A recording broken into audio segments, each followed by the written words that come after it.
Okay, let's move on because time is short, as they say. Time is always short.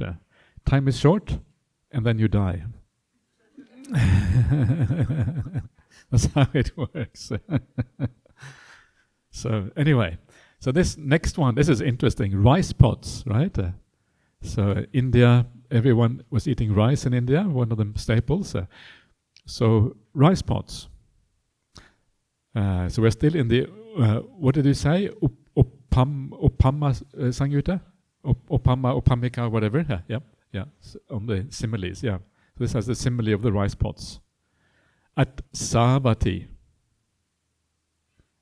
Mendicants, suppose one person was to give a gift of 100 pots of rice in the morning, at midday, and in the evening. Wow. You have a lot of cooking to do. And someone else was to develop a heart of love, even just as long as it takes to pull a cow's udder. It's kind of strange simile, isn't it? I don't know how long it takes to pull the cow's udder, but anyway. The latter would be more fruitful. Yeah, when you're milking a cow, right? You're milking a cow. That's kind of the idea there. So, the point here is that it is very, very powerful to develop metta. You do it for a very short time, and it already beats all of these other kinds of merit that you do. And that is because you are developing an incredibly pure mind. And that incredibly pure mind will leave a very powerful impression on your mind. That very powerful impression on your mind will be very easy to recall later. So it's a very powerful karma.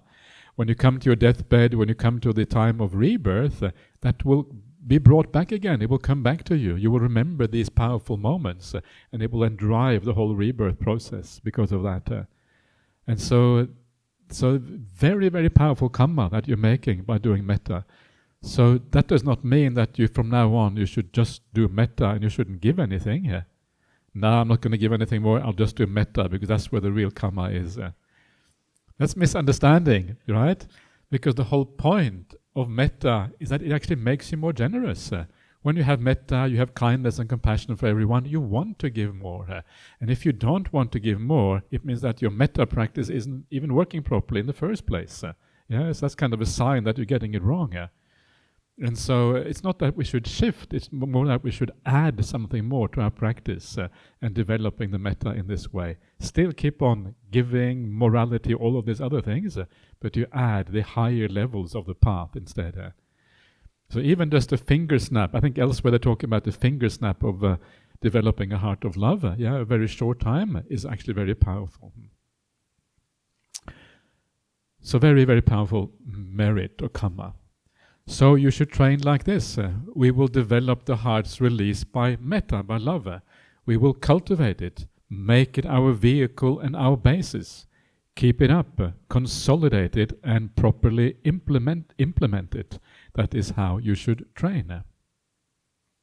So you see the same summary again, the same thing. You can see how the suttas often repeat themselves. There are certain standard passages you see again and again in the suttas, and this is one of those standard passages about cultivating and making it your vehicle and basis. So it's worthwhile thinking about, reflecting on all of these little things and reading it and thinking, wow, the Buddha is really making a lot of this cultivating, so many words for saying the same thing. It must be meaningful then. Otherwise, why would he keep so many words for this? It's important, obviously. And anyway, okay. Nanda's mother, Nandamātāsutta, and she is the one I mentioned before who chanted the Parayana Vagga, the way to the beyond. And the kings of the heaven of the four great kings, they came to listen to her. Vesavanna came to listen to her chanting the way to the beyond. And so it's kind of a really nice sutta. And she was one of the lay women at the time of the Buddha, who was incredibly highly developed in her mind, meditation practice. So really inspiring lay woman, this one. And there's one little passage from this sutta that I would recommend you read the whole sutta because it's very inspiring. But this is just one little passage from the sutta. And she is talking to Venerable Sariputta and Venerable Mahamoggallana, and she is saying to them, "Sir, this is not my only incredible and amazing quality. There is another." So she is going around saying that she has an incredible and amazing qualities. So she doesn't have any kind of, she's not too, there's no false modesty there. She just goes for it. I had an only son called Nanda. That's why she's Nandamāta, Nanda's mother, because she had a son called Nanda, who I loved dearly. I mentioned this before. The rulers forcibly abducted him on some pretext and had him executed. But I can't recall getting upset when my boy was under arrest or being arrested, imprisoned or being put in prison, killed or being killed. So here you can see two kinds. Here you can see the right kind of love. Yeah, you love your son dearly, like most mothers would, but you have the higher kind of love, the love which kind of transcends the attachment, transcends that bond to your family members. And even though your son is killed, executed, your mind is kind of stable. It's kind of remarkable, yeah? This is obviously really hard for a parent, let alone a mother, to do this sort of thing. And it says something about what kind of person she was. And according to that sutta, she was a non-returner. Yeah, so she was basically almost fully enlightened, Nanda's mother. And this is one of those amazing things that at the time of the Buddha, you found lay people who were incredibly developed on the path. They were non-returners. They weren't arahants, because once you become an arahant, you would become a monastic, but they were almost fully enlightened. These days, do you still find lay people like this? Sometimes you find very inspiring lay people. I know some people who are just really amazing, and I would not be surprised if there are Aryas. Not many, but very occasionally I do come across such lay people. When they talk about the meditation, I think, wow, that's amazing. Yeah. And most monastics don't have that kind of meditations. That's very, very inspiring. Yeah. So that means that as a lay person, it is not impossible. Yeah, you can go a long way, even though it is generally more difficult in lay life because you have so many duties very often. Yeah.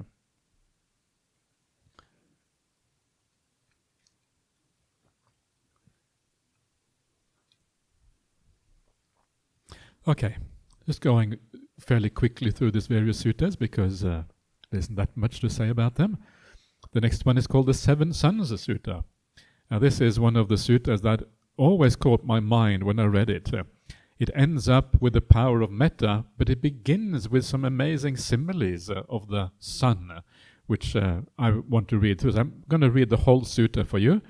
A lot of it is not directly related with the metta, but it's kind of cool, I suppose, anyway. I like cool stuff, so we're going to look at this one here. So I have heard. At one time the Buddha was staying near Vesali in Ambapali's wood.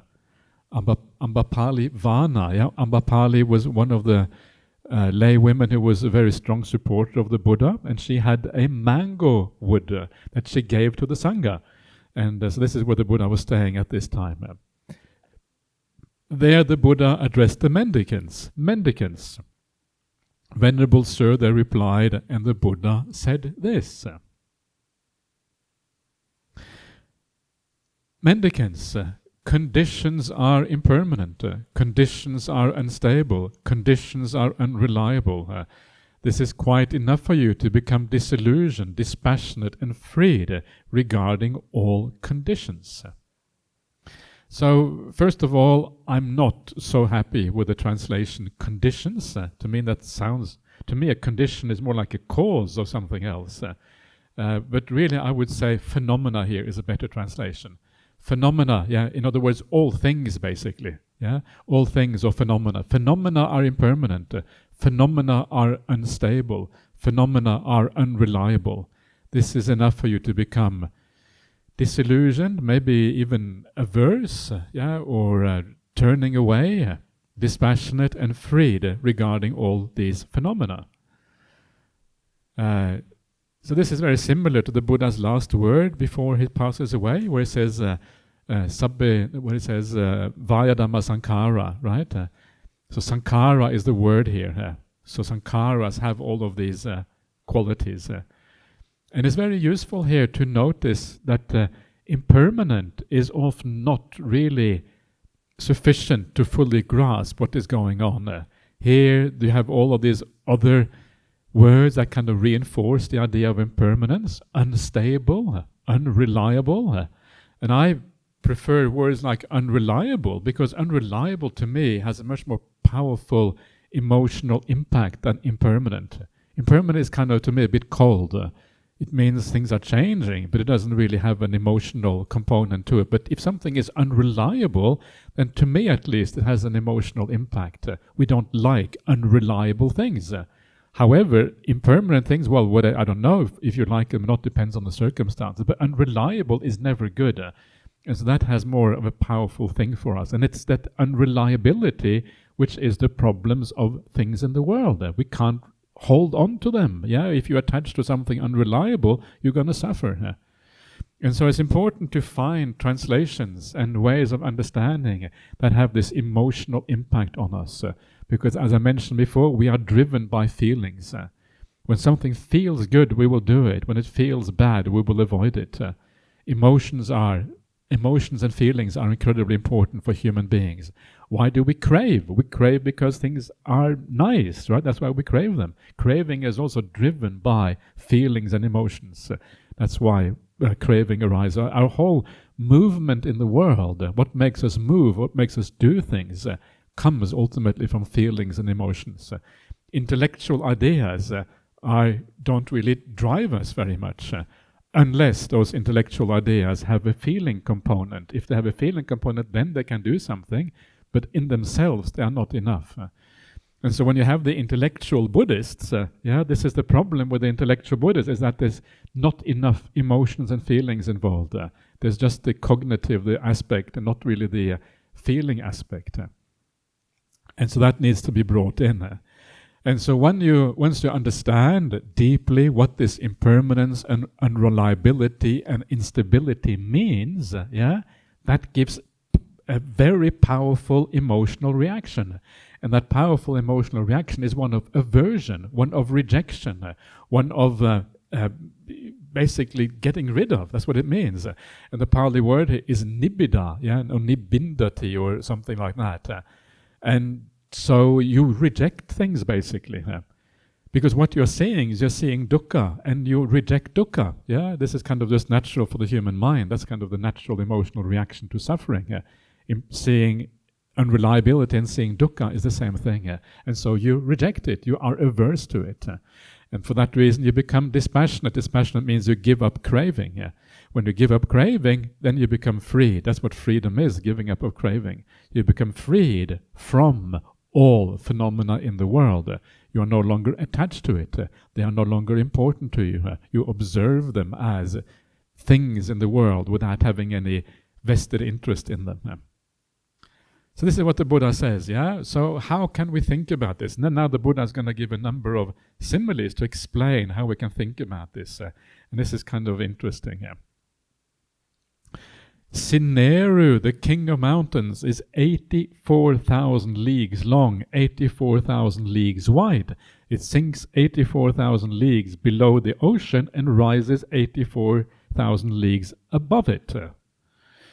So Sineru is one of these mythological mountains that you find in the suttas, and I think you also found it in the pre-Buddhist literature in the Vedas. 84,000 leagues. 1 league is more than 10 kilometers. So this mountain is about 1 million kilometers long, 1 million kilometers wide, and 1 million kilometers down into the ocean.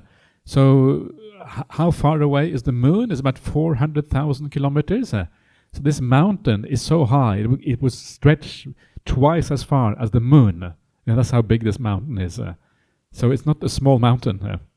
Isn't that right? About 400,000 kilometers to the moon? Am I right about that? I think so. Something like that. So it is like a really serious mountain. And so the question then is, are we to take this literally? How do we understand this?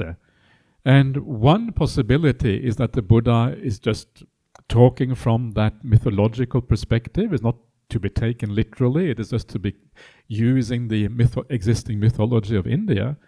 Another possibility is that Sineru exists maybe in another realm. Maybe it exists in the realm of the four great kings, or the kings of the 33. They have that mountain. So the mountain is actually there. It's just that we can't see it. But it is the kind of great mountain within a broader kind of context. And the point, of course, is that this mountain, even if it is in the realm of the kings of the 33, it is still connected to the earth. Because all of these devas, they are connected to the earth, but they just see it from a different perspective. These are all kind of part of the same sphere in a sense. So in one sense, this king of mountain Sineru may be connected to the earth, but not in a way that is visible to human beings. I don't know basically what to make of this, but it doesn't really matter so much because it doesn't affect the simile that comes afterwards. So then the Buddha says, there comes a time when, after a very long period has passed, the rain doesn't fall. Dry conditions, but this time really dry conditions. Climate change, big time. For many years, many hundreds, many thousands, many hundreds of thousands of years, no rain falls. When this happens, the plants and seeds, the herbs, grass and big trees wither away and dry up and are no more. So impermanent are phenomena, so unstable, so unreliable. This is quite enough for you to become disillusioned, dispassionate and freed regarding all phenomena. So there comes a time, when the rain stops falling, and we know that this will happen in the future. We know that this is where the planet is heading as the sun expands. Millions of years from now, the climate will become unbearable on the earth. There will be no more rain. All the plants will dry up. It's still a long way away, maybe a billion years or something, but it will happen eventually. So we know that this is the reality, and here the Buddha is pointing that out. And then the Buddha carries on in this way. He says, there comes a time when after a very long period has passed, a second sun appears. Or this can be understood as a second stage of the sun. It's not clear whether it means a second stage or a second sun. A second sun can mean the first sun, and then the first disappears, the second one appears.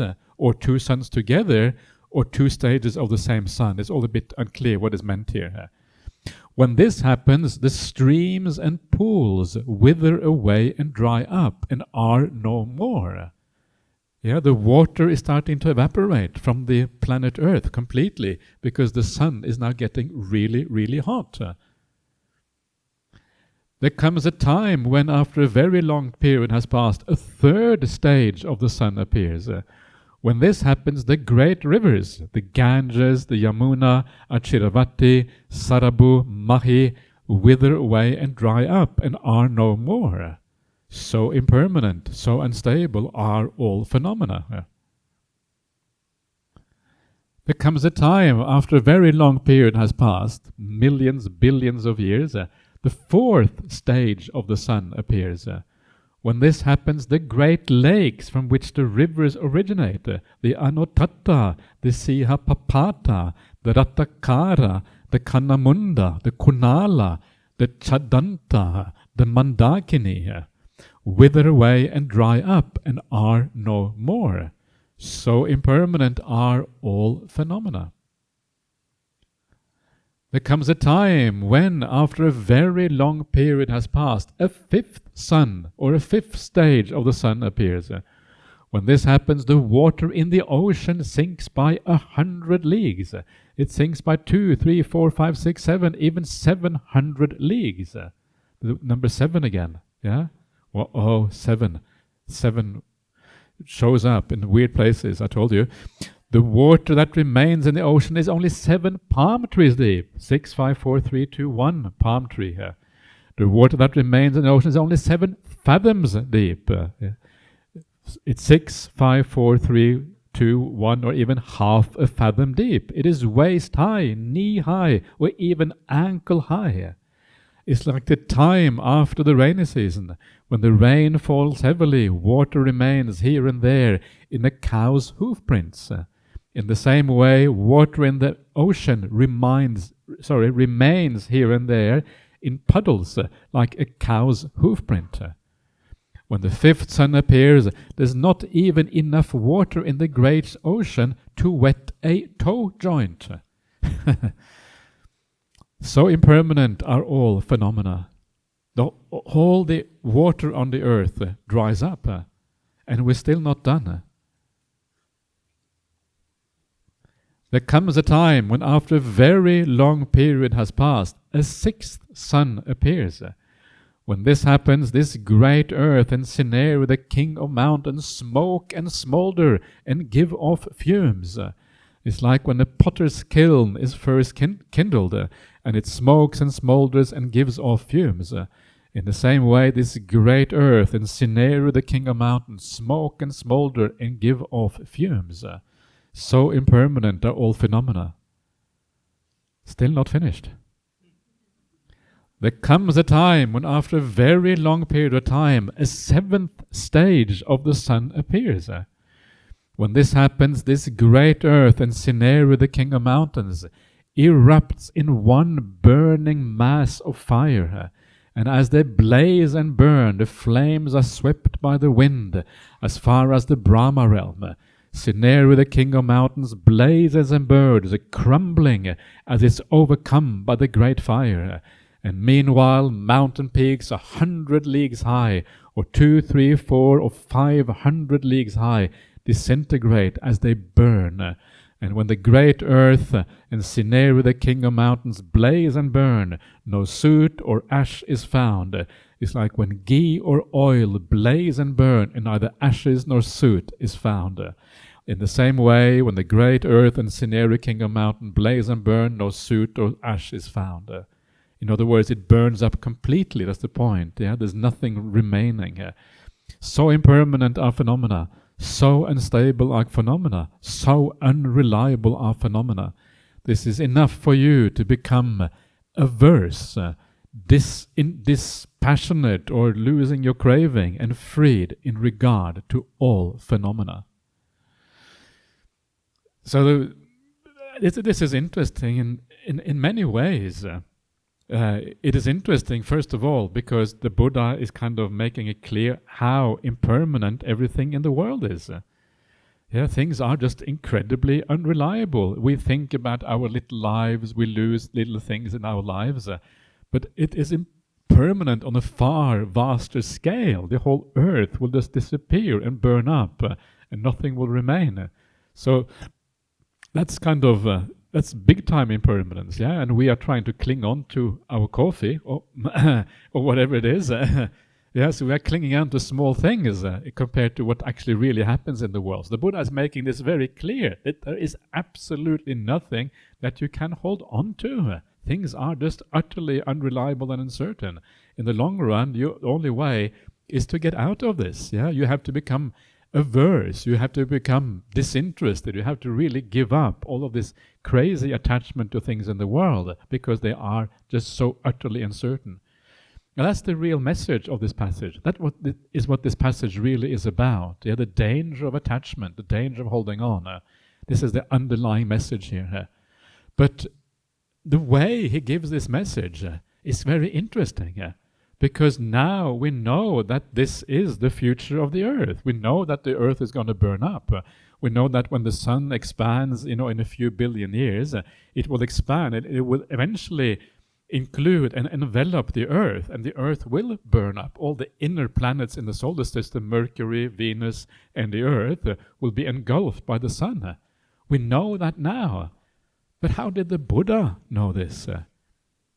That is kind of extraordinary here.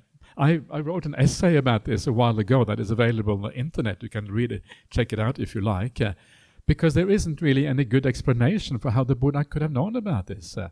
This has only been discovered recently in, by scientific or research, that actually the earth, the sun is going to expand in this way. This is knowledge that has appeared over the last century or so. But these texts are far, far older than just 1 century here. Yeah, well, at the very least, we know that they go back to, several couple of thousand years. There's no doubt about that at all. But quite likely they go back to the very time of the Buddha himself. And so, how could the Buddha have known about these things? And this shows you something about the power of the mind. The mind can discover things that are really extraordinary, especially by recalling the past and recalling your past lives. If that recollection of past lives includes maybe several eons, through the recollection of past lives, especially if you go into very high realms, you can see how the universe kind of develops over time.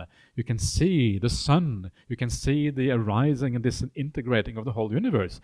Elsewhere he talks about the expansion and contraction of the universe, which is a similar kind of thing.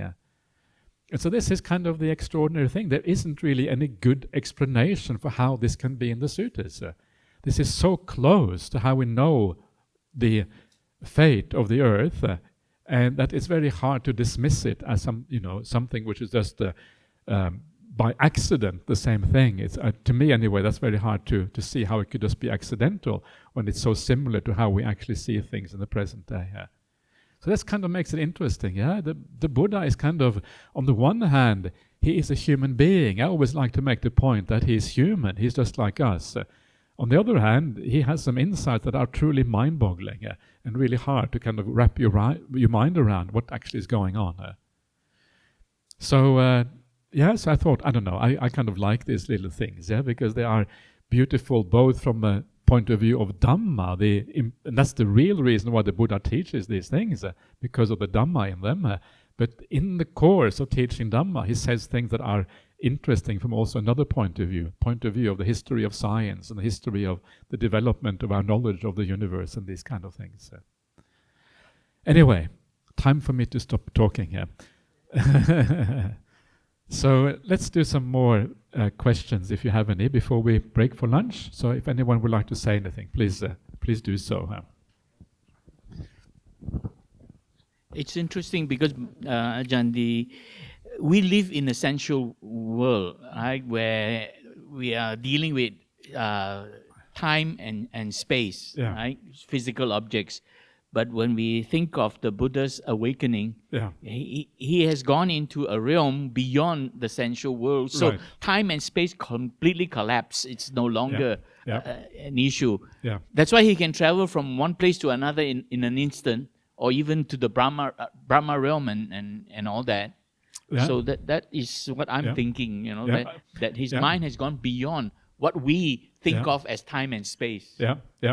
Yeah, I think that's largely true. But it's I mean, even now in a way we can go beyond time and space in the sense that when you have a memory, you transverse time very quickly, right? You remember what happened 10 years ago, bang, you are there if it's a clear memory. And for the Buddha, it would be similar, except that it would be much more powerful for the Buddha, and he would be able to remember things that go much, much deeper in time than that. And also space, you're quite right. Space is no longer relevant when you develop your mind to this level, and space is also transferred in the same way. So yes, I agree with that. Ajahn, I have a very great curiosity. Why in all this you didn't mention the Metta Nisamsa Sutta? It's coming. It's coming. But I didn't. You have missed out. It is coming. It is coming soon. Okay, yes. Okay. No. Of course. Metta Nisamsa, very important. Yeah, absolutely. Yeah. Well, that's one of the most famous ones, well-known ones. We have to do those as well. Absolutely. So thank you for reminding us all of that. Okay. Anyone else?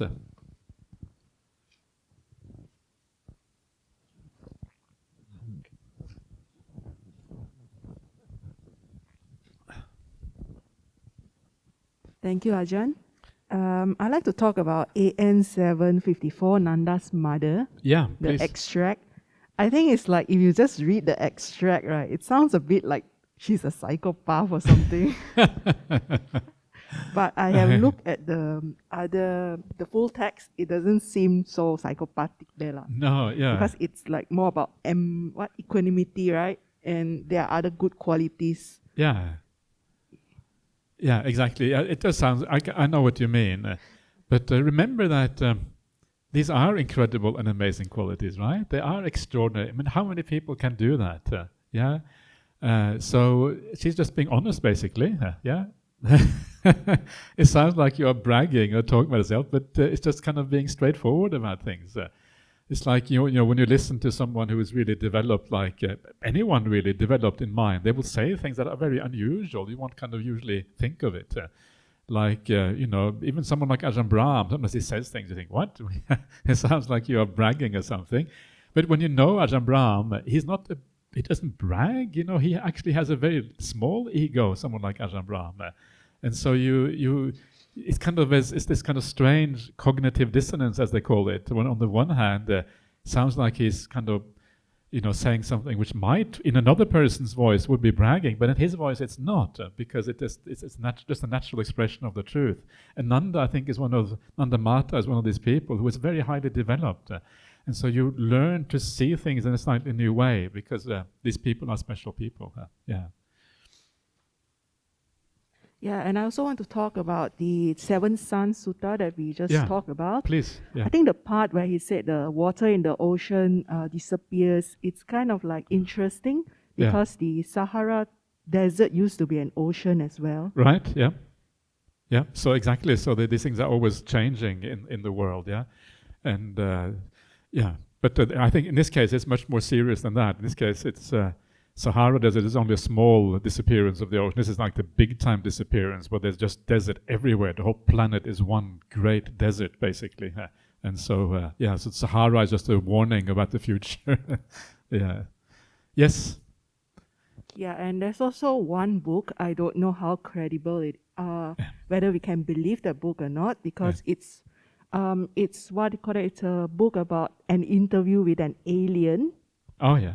By the Roswell alien. Oh, yeah, okay. And it seems that in the book it says like, you know, humans are subjected to like memory loss, where we have to reborn again. And it's mentioned there that Buddha actually made a breakthrough. Buddha makes a breakthrough? Yes, the Sakyamuni Buddha, he made a breakthrough. He broke through the thing.